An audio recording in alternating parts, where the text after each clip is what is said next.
अस्सलामुअलैकुम। Story TV में खुशामदीद। मेरे घर के सामने एक लड़की रहती थी जिसकी नाम सारा थी। बहुत खूबसूरत थी।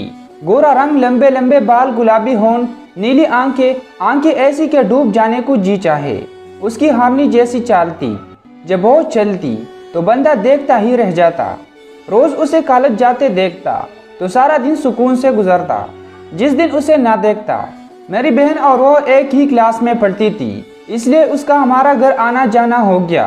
वो मेरी बहन के साथ बैठकर बातें करती और लैपटॉप पर काम करती रहती और मैं खिड़की से चुप कर उसका दीदार करता रहता। वो मुझे देखती तो इग्नोर कर देती।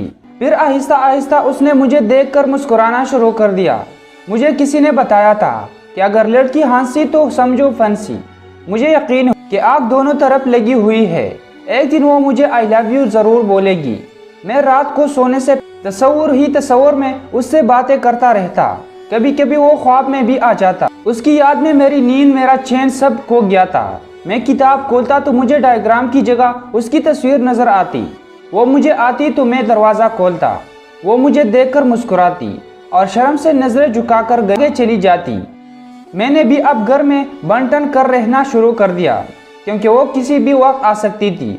अगर वो मुझे गंदे कपड़ों में देखती तो क्या सोचती, मुझे समझ नहीं आती थी कि मैं उसे आई लव यू कैसे बोलूं, क्योंकि वो ऐसी वक्त आती थी जब मेरी बहन घर में होती थी।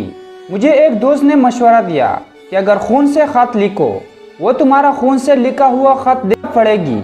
मैंने इस मशवरे पर अमल करते हुए एक सुई लेकर अपना खून निकाला और अपने खून से एक कागज़ पर आई लव यू लिख दिया और ख़त संभाल लिया। अगले दिन मेरी बहन और माँ बाजार गए हुए थे। अचानक दरवाजे पर बेल हुई। मैं उठा और दरवाजे पर गया। वो लड़की मेरे सामने थी। मैंने उसको देखा। उसने मुस्कुराते हुए मुझे देखा और आंखें नीचे झुका ली। फिर उसने थोड़े तवक्कुफ के बाद पूछा कि मेरी बहन घर में है। मैंने कहा कि नहीं, आपसे एक ज़रूरी बात करनी है। मैं अंदर आ सकती हूँ? ये सुनते ही मैं हवाओं में उड़ने लगा। मुझे अपने प्यार की मंजिल करीब नजर आ रही। मैं तस्वुर में खो गया।